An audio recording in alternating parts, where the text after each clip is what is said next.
चित्ती राहो मुखी तुझे नाम, तुझे रूप चित्ती राहो मुखी तुझे नाम।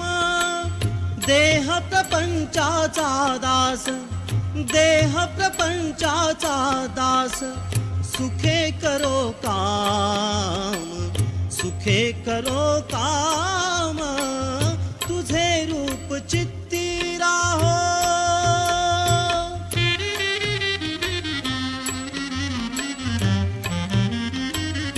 देहधारी जो जो त्याचे विहित नित्य कर्म, सदाचार नीती हुनी आगळान धर्म, तुला आठवावे